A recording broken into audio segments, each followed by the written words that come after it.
Over a century ago, a court in London hears the details of a conspiracy to take over a Chinese mine. A young Chinese chemist ends a technological blockade and helps create a new industrial age.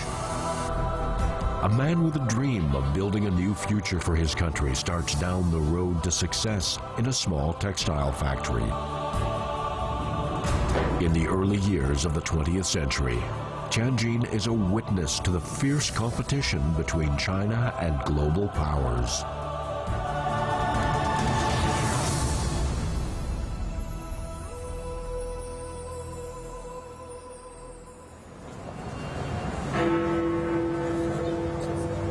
London is a global financial and economic center.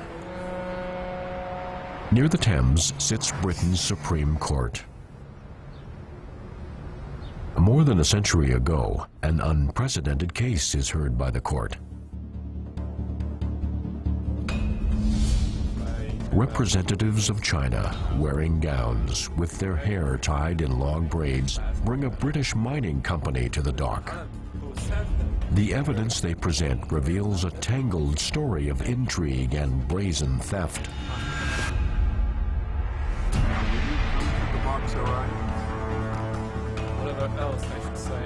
The plaintiffs are far from home.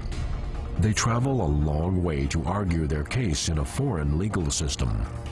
They are seeking redress for an audacious theft by a British registered firm.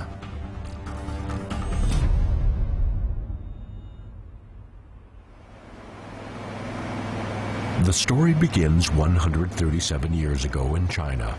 At that time, Tianjin was the center of the self-strengthening movement in northern China.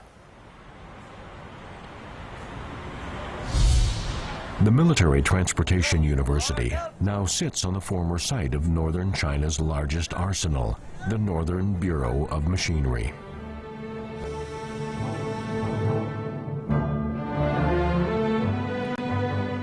To manufacture cannons, guns, and ammunition, the manufacturers need several elements, not the least of which is coal. At the time, China was importing 10,000 tons of coal each year. In the late 19th century, industrial technology, steamships, factories, steelworks, all came to China for the first time. And what's notable is that Chinese entrepreneurs learnt very quickly from the technology that had come to China. In 1877, Li Hongzhang recommends the development of domestic coal mines. The Chinese government launches a project using merchants to invest in and operate the mine. The mechanism is referred to as government supervising and merchants managing. The first modern mechanized coal mine in China, the Kaiping Mining Bureau, opens. It's known as China's #1 mine.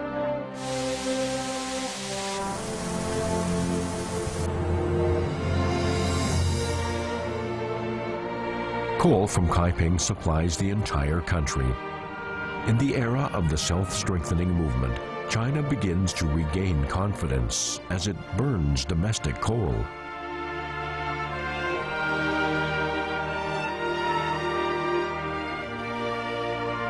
In 1892, the Kaiping Mining Bureau is 15 years old, and its total assets are now worth 5 times more than its initial total investments. It owns the coal mine, coal canal, railroad, and ships. All of this looks very attractive to foreign companies.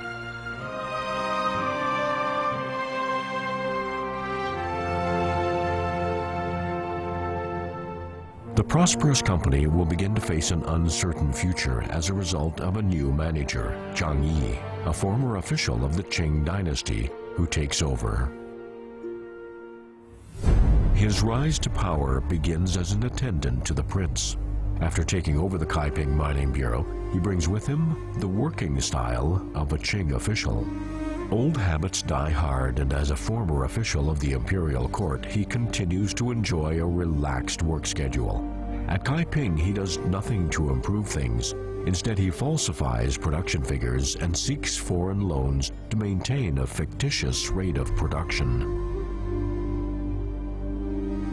Difficult days are ahead for China's #1 mine.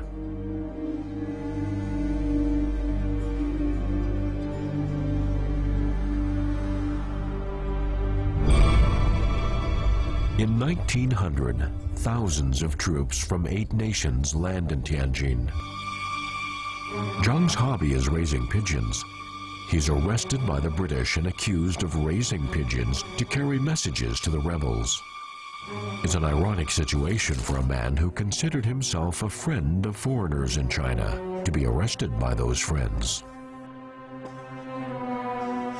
But he's not put in prison. Instead, he's held in a building owned by a foreign firm. An old friend appears at around the same time. The man is Gustav von Dietrich, and he is the commissioner of Tianjin Customs. Zhang trusts him as a responsible person. The foreign troops are marching on the capital. The Kaiping Mining Bureau's survival seems uncertain. Dietrich tells Zhang to put the coal mine under the protection of the British. It's easy to imagine Zhang's reaction. Alone and isolated, Dietrich's apparent help would seem to be like a drowning man getting a life preserver. He signs an official document appointing Dietrich as general manager of the Kaiping Mining Bureau.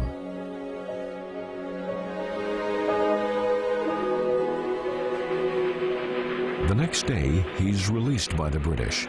Dietrich, the new general agent, proceeds with the plan to protect the Kaiping Mining Bureau.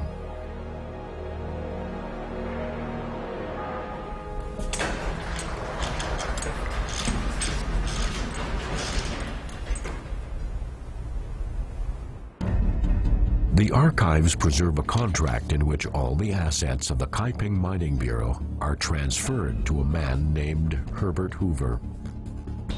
He represents a new British company registered in the name of Kaiping. It's a typical European contract.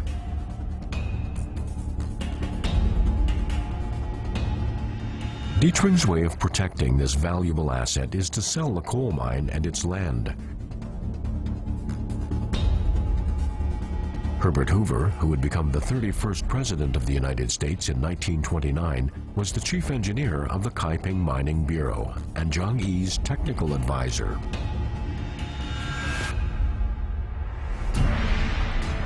Zhang has complete trust in him, but doesn't know that Hoover is an agent of a firm called Baywick Mooring and Company. This firm acquires mineral resources around the world and has been doing so for many years.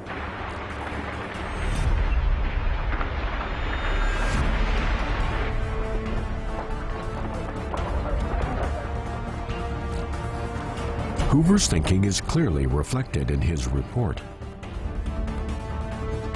He estimates the mine has huge commercial value and recommends an investment of £1 million.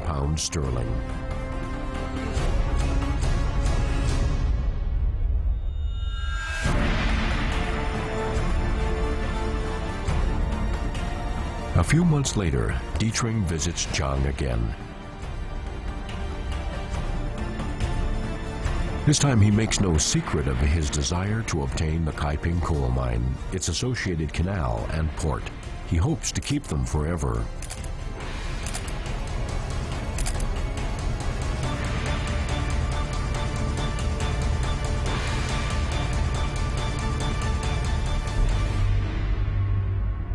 Zhang finally realizes the true intentions of the foreigners. He refuses to sell.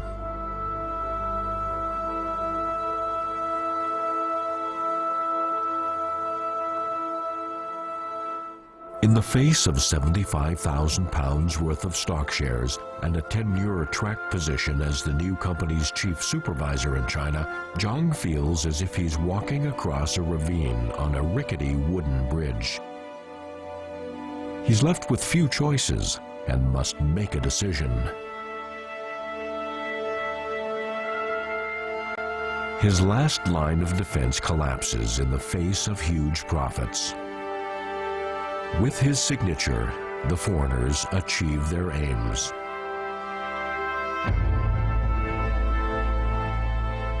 With this contract, on February 19th of 1901, the Kaiping Mining Bureau becomes the first Chinese industrial asset of Britain's Baywick Mooring and Company.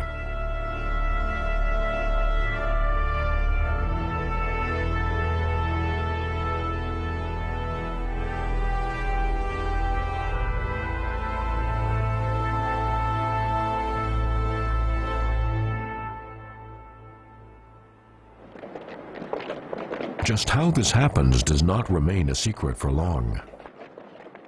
A year later, his misconduct is discovered, and the Qing court orders Zhang to take Baywick Mooring and Company to court. In the winter of 1904, Zhang travels to London to confront the British dealers. This is the first court case in history between China and a foreign company.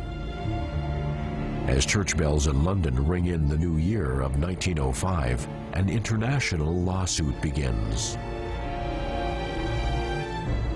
Statements, reams of evidence, 60 days of confrontations, and 14 trials all culminate in a final verdict on March 1st of 1905. It is now more than 4 years since Kaiping's change in ownership. I declare that John Pope... The procedure carries a hint of fate. China wins. The court rules Baywick Mooring and Company's behavior amounts to fraud. However, since the subordinated agreement cannot be enforced, the plaintiff's claim is not supported by the court. The Chinese are once again helpless in an era where the strongest make the rules. The ruling of the court is apparently just a meaningless piece of paper.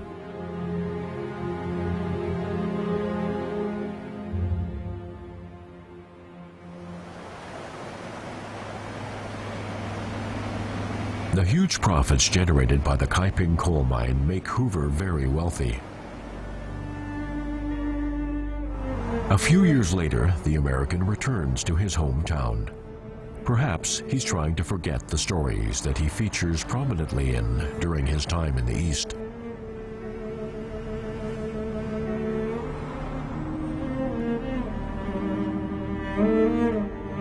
In 1929, the biggest winner of the Kaiping coal mine takeover becomes the 31st President of the United States.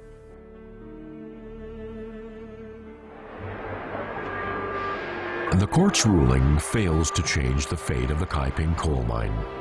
Britain's flag still flies above the mine. 2 years later, in 1907, the Lanzhou coal mine goes into operation right next door to the Kaiping coal mine. Yan Shikai, governor of Jili area, appoints 41-year-old Zhou Shuxi as its general manager. Zhou is the former financial chief of the northern government, but he has little interest in the new mine's operation. The Lanzhou coal mine is 10 times the size of the Kaiping mine. Zhou's real purpose is to force the Kaiping mine into insolvency and be sold back to the Chinese government.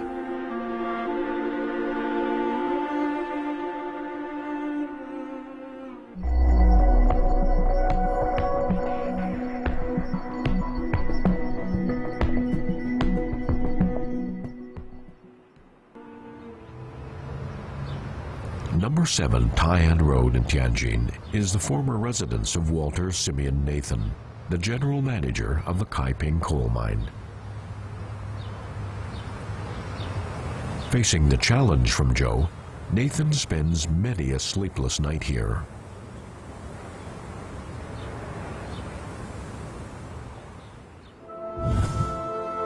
But late at night in his residence, Zhou is equally worried. A price war focuses public attention on the new coal mine. At the same time, it faces pressure from angry shareholders. As the mine continues to lose money, they pressure Joe by threatening a withdrawal. Nathan, meanwhile, faces a dilemma. If he retreats, he loses the market. If he continues, he loses everything. The terrible reality is that his coal mine is surrounded by the Lanzhou mine. Within a few years, the Kaiping coal veins will be exhausted. Fight or not, it will all lead to a dead end. This is exactly what Joe has in mind. He hopes to retake the Kaiping coal mine through a price war.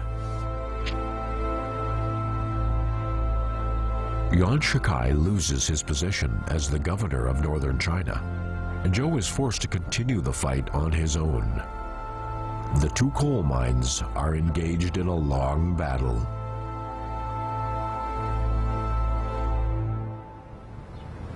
In time, the advantages enjoyed by the Lanzhou coal mine tips the balance in its favor. The unique location and low prices are constantly undercutting the Kaiping coal mine. In 1910, the British firm can no longer hold on. Joe's long wait is over. 10 years earlier, his predecessor was without options and forced to sign away control of the mine. Now, China is poised to take it back. The British ask £1.78 million for the Kaiping coal mine. As Nathan finally accepts reality, it seems reality is ready to deal a blow to his competitor. The revolution of 1911 begins, and 2,000 years of imperial rule come to an end. The Kaiping coal mine takes advantage of the situation and fights back. The Lanzhou coal mine loses. Just a few months later, the Kaiping and Lanzhou mines experience radical changes and merge identities.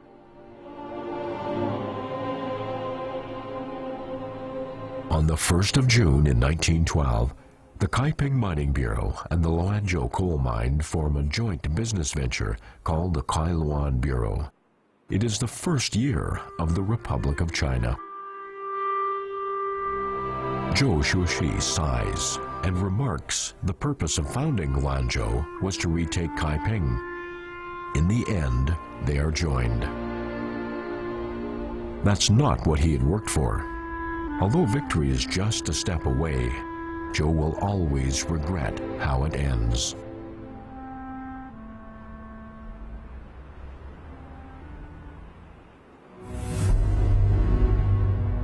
"12 years pass from the invasion in 1900 to the founding of the Republic of China in 1912. 12 years is but a brief moment in history. For the first time, Chinese industry participates in an international contest. The industrialists of the era put up a desperate fight.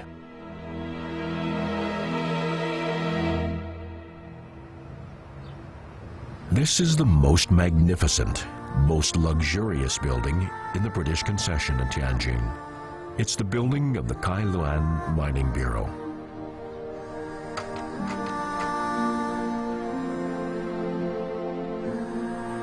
The classical Greek-style building is designed in 1920 by American engineers as a permanent salute to the flourishing era.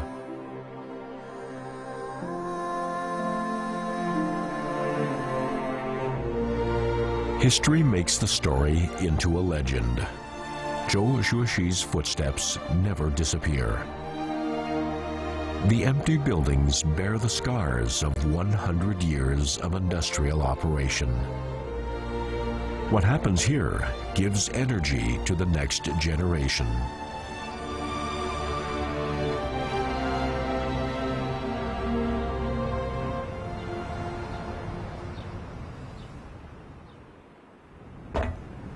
In 1914, a train enters Tonggu Station on the extension line of China's first railway. Fan Shudong studied chemical engineering in Japan when he was 17. He returns home at the age of 30, full of ambition.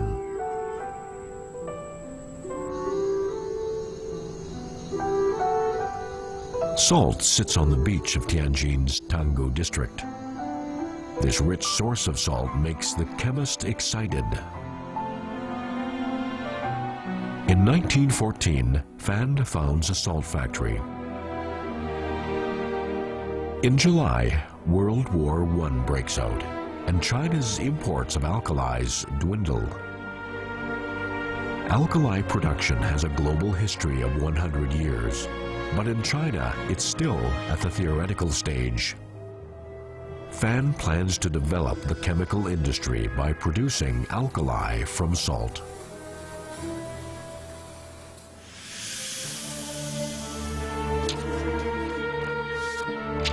In November of 1916, a letter from Suzhou makes Fan very excited. Wu Zibo from the Ruiji soft drink factory writes that he is working on alkali production with chemist Chen Tiaofu. He's eager to meet Fan to discuss the business. As he reads the letter, Fan realizes he's not alone. He writes a reply, then scribbles on the back of the envelope, November 29th, 1916, the starting point of the founding of the Yongli soda plant. From this moment onward, Yongli will become a pioneer in China's alkali production industry.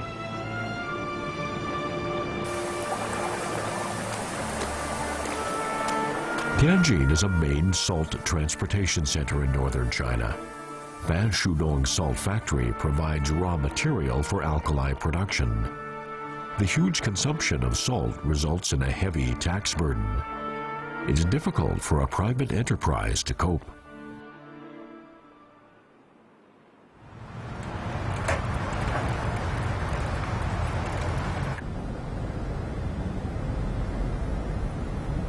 There is a special academic team at Nankai University's Department of Economics.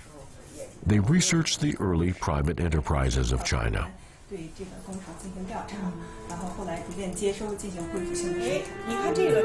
Some important records come to light during their research.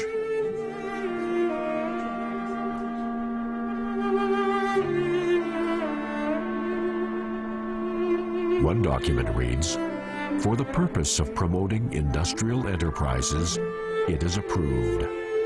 This is a tax exemption from October of 1917. The state is giving up a lot of revenue to support a fledgling business.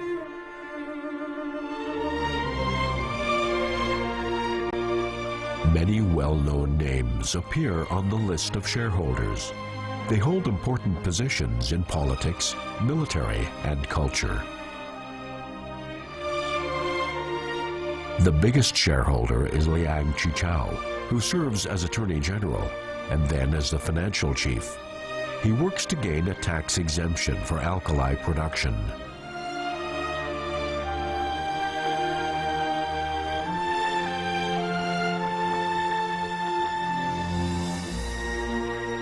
"40 years after the model of government supervising and merchants managing begins in Kaiping, the politician as shareholder becomes the new model for business." The tax problem is solved. Now, a blockade on Western technologies needs to be overcome. Fan Shudong, Chen Tiaofu, and their team must solve this problem. Fan assigns the task of obtaining alkali production technology to Chen Tiaofu. Chen is 29 years old. In the winter of 1918, he leaves for the United States.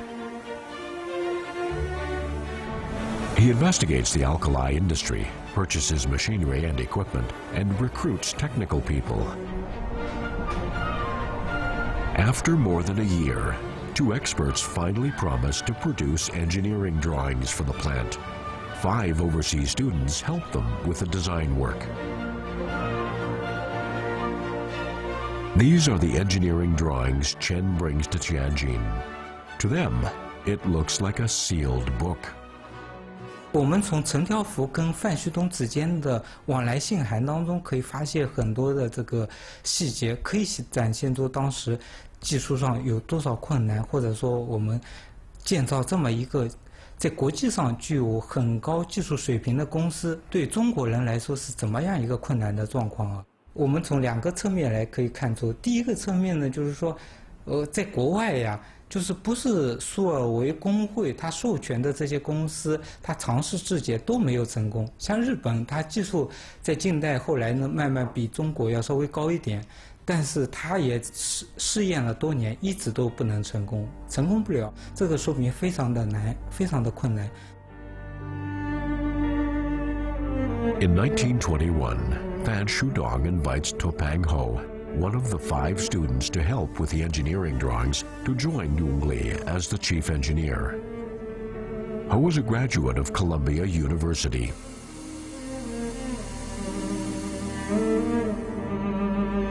Sun Shiwu is the chief chemist of the Kai Luan coal mines. Fan's idea of industrial salvation resonates strongly with this former Harvard University graduate.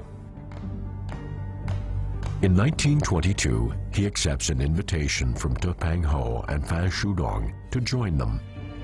He walks away from an established position and comes to the desolate Tonggu district. Here they set up China's first chemical research institution, the Yellow Sea Society. Yellow Sea seems appropriate as Tianjin faces that body of water. They believe the fate of China's future lies in the sea.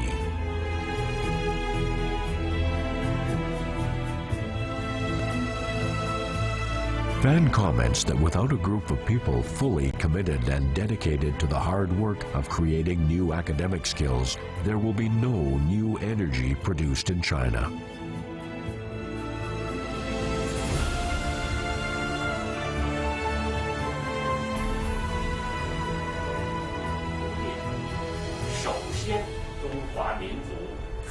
These are Sun Shuwu's descendants. They are graduates of Tsinghua University and Nankai University. Although Sun doesn't pass on much wealth, his dedication to scientific research passes from one generation to the next. They are carrying letters written by Sun Shuwu to the academic team at Nankai University. Although the paper is yellowed with age, the dream laid out in the letters is as clear as if it's written yesterday. 在美国人眼里，我总是一个弱小国家的学者。他们瞧不起中国，总使我们蒙受一种屈辱的感觉。那时我便发誓，一定要努力学习，一定要比他们强。 一定要为振兴祖国的化工事业尽心尽力。39-year-old Fan Shudong, 32-year-old Topang Ho, and 34-year-old Sun Shuwu work closely together. They raised the first flag of the Chinese chemical industry in Tianjin.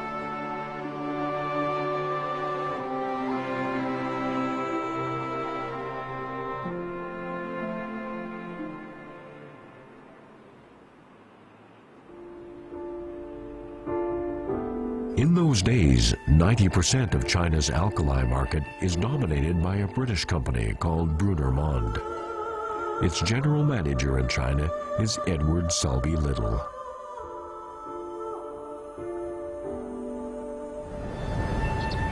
In 1922, the paths of Fan Shudong and Edward Little cross. The Englishman remarks that alkali is important to China, but it's a pity they're taking the first step in the business too early. He suggests it won't be the right time for at least 30 years.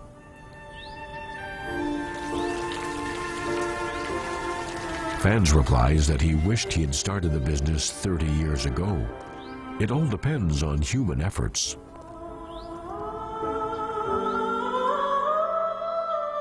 Getting into production is the top priority. 2 years later, in the summer of 1924, the first batch of alkali products is produced.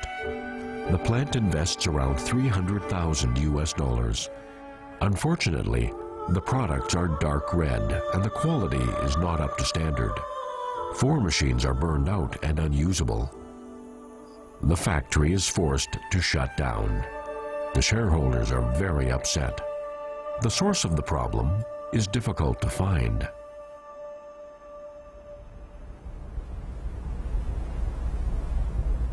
In the chemical laboratory of Tianjin's Nankai University, the answer is found.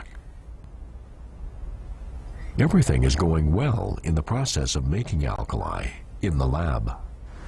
在我们实验室里制碱呢，可以说是比较简单的。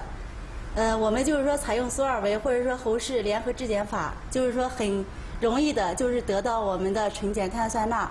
但是我们实际上，如果就是说放到工厂里去，就是扩大生产，可能就不像这么简单了。比方说呢，我们在我们实验里，我们用那个制取二氧化碳用的盐酸和那个碳酸钙，就用的玻璃瓶子就可以了。但是在工厂里边没有那么大的玻璃容器了，就要考虑它如果采用工业化的容器呢，就要考虑到防腐的问题。 The problem of alkali production is how to apply a laboratory model to industrial scale production. This complicated and accurate production process is known as Solvay's method. In those days, it's the only method of alkali production, but was blocked for use in China.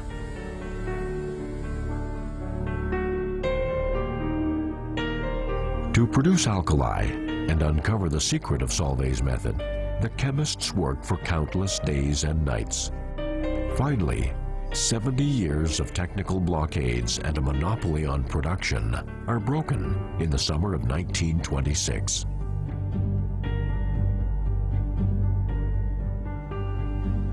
On the 29th of June in 1926, production resumes at the Yongli soda plant, and the final product is of good quality. To distinguish it from the imported alkali, Fan Shudong names the product Soda Ash Light. He's determined to use the red triangle as the trademark. 永利成功出检的这个消息一出来呀，马上就遭到了这个跨国公司的围追堵截，所以他们当时定的这个价格也是非常的，就是带有这种竞争性或者抑制性啊。当时他定的价格其实是在永利的成本线以下，就恰恰是在你的成本线以下。那么对卜内门来说，他能够获得大量的利润，但对永利来说，他就活不下去了。所以在这个情况之下，永利怎么办？所以他就想了一招，就是说要走出去，通过走出去获得这个生存的能力。 At an international trade fair in Philadelphia in August, Red Triangle Sodium Carbonate wins the highest honor. This is the first step by Fan Shudong. Experts praise the brand as a symbol of China's industrial progress.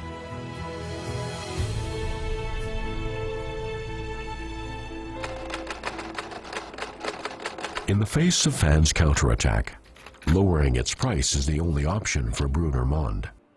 In 2 years, the price of alkali is reduced by 60%. Edward Selby Little puts forward stringent requirements to outlets.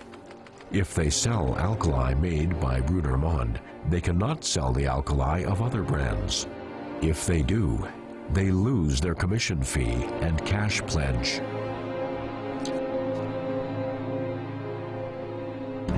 Fan Shudong responds by looking to the land where he attends university, Japan.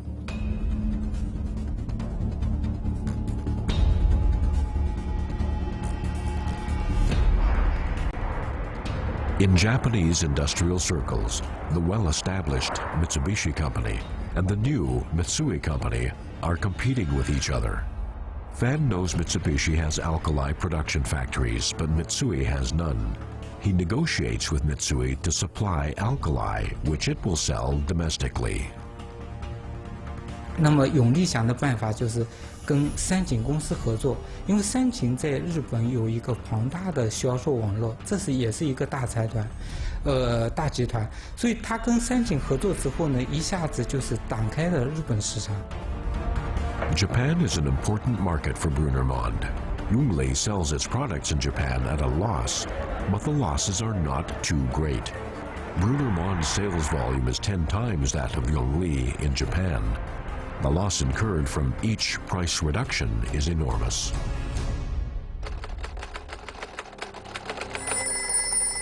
Each day, the phone rings frequently in Edward Little's office. He gets calls from various local distributors complaining about his slow-moving products. He feels like he's on a knife's edge. The arrogance he displays at his first meeting with Fan Shuodong is fading. Driven by economic interests, he makes a new decision.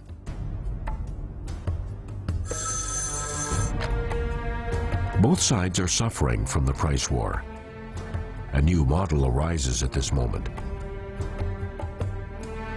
Yongli and Brunner Mond will try to patch things up.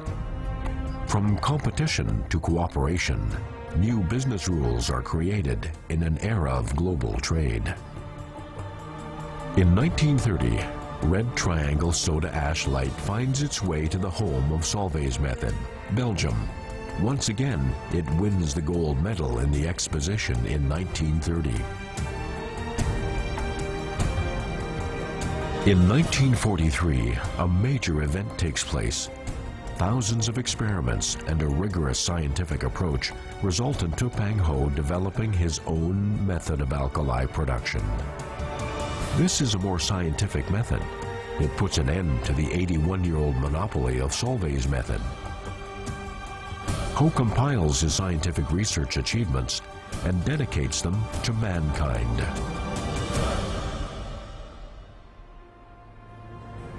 The harbor industrial area sits beside the Bohai Sea. It's the former site of the Yongli soda plant. It's still in operation today. Fan Shuodong's statue stands inside the lobby. On its base are the words of Mao Zedong, calling Fan an industrial leader who makes great contributions to China. These are China's first generation of industrialists with overseas educational backgrounds. They spend their youth in Tianjin. Many years later, the city remains well known because of their achievements.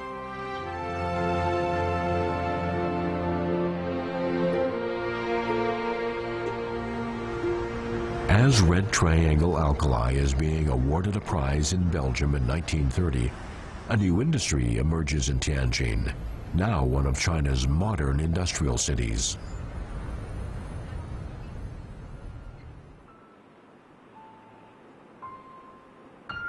At that time, there are as many as 1,400 manufacturers in the textile industry. Their total capital accounts for 1/3 of all industries in Tianjin.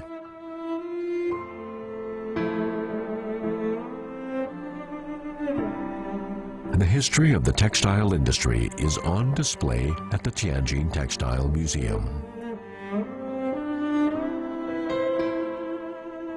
Ni Sichong, a former military governor from Anhui province, settles in Tianjin and invests in the textile industry. The most famous one is the Yuyan cotton mill. This is Ni's former residence. 我爷爷呢，倪思聪，他是安徽阜阳人，因为跟这些个北洋的政界人物的关系，这个就落户到天津了，在天津呢进行了大量的投资，所以我爷爷在投资豫园也好，金城也好，除了他是大股东以外，所有这些集资的人都是北洋系的。 The old factory site is now a vegetable market. Its ceiling still bears traces of the old days.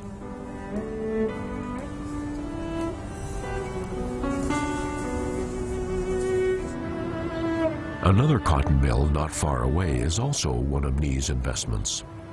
It's now closed and the days of prosperity are long gone.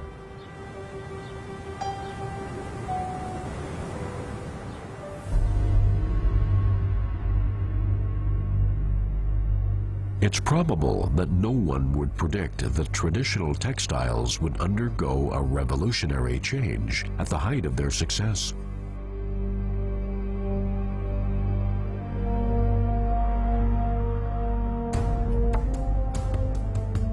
Leather, cotton, and linen constitute the traditional Chinese way of dressing.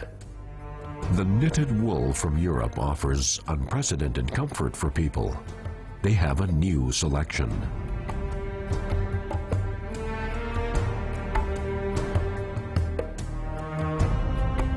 Japan invades northeast China in 1931. Then the Japanese staged the September 18th incident. China faces a crisis, and a passion grows among people to revitalize Chinese industry. Boycotting foreign goods and advocating Chinese products becomes the fashion of the time. The people quickly change their attitude from learning from Westerners to protecting the nation.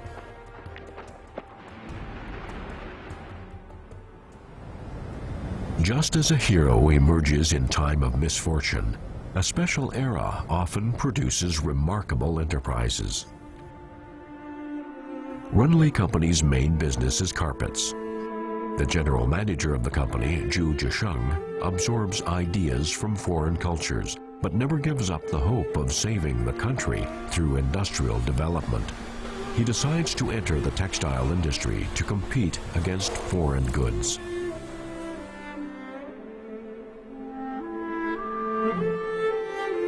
Song Fei-ching is 32 years old and owns a young company, the Oriental Corporation. He is building a dream of his own.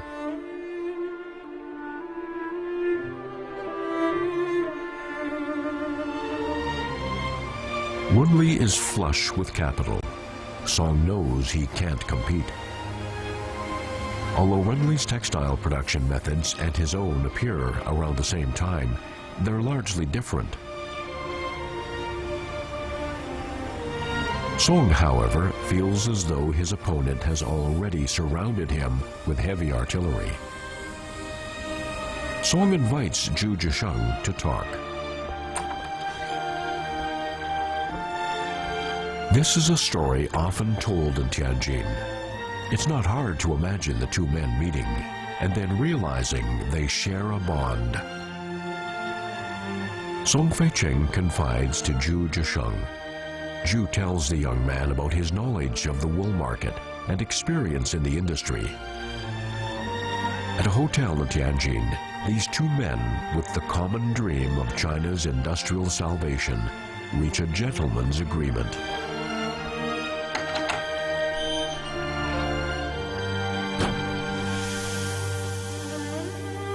Runley will give priority to carpet and wool fabric.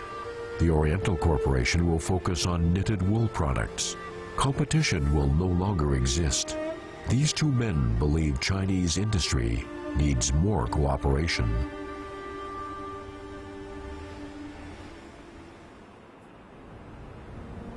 The Oriental Corporation's fine knitted wool products come out soon afterwards. Newspapers in Tianjin are full of ads for the new product. This vivid image is the trademark of the new products. Its brand name is Dear Young Wool.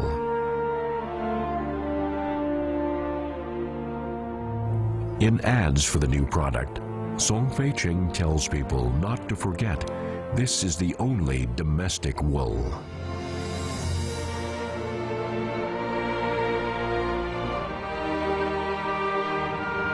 Advertising light boxes for Dear Young are seen on every corner of Tianjin, including the entrance to a theater in the Japanese Concession.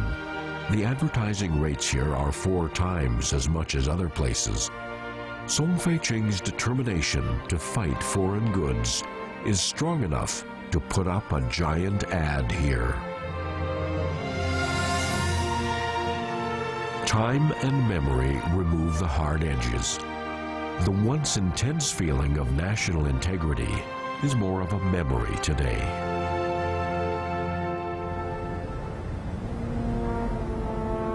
In 2012, Song Fei-ching's 4 daughters donate their father's records to Stanford University. They protect these treasured documents for many years. Among them, there is a business plan.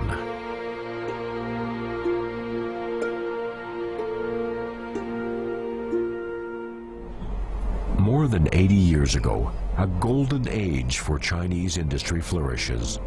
Song Fei-ching has ambitious plans for the future. He wants to build schools and set up scholarships for poor students. He plans to build help centers for jobless people and public hospitals where ordinary people will get medical treatment.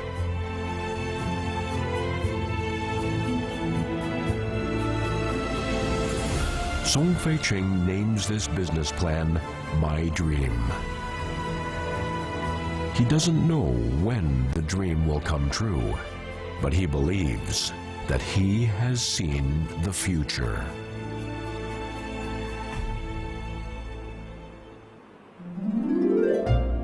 A love of horse racing is one of the earliest imports. The close embrace of ballroom dancing provokes a protest movement.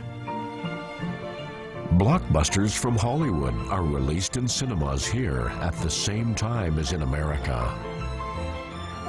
The pastimes enjoyed by people from around the world bring vitality to life in the city.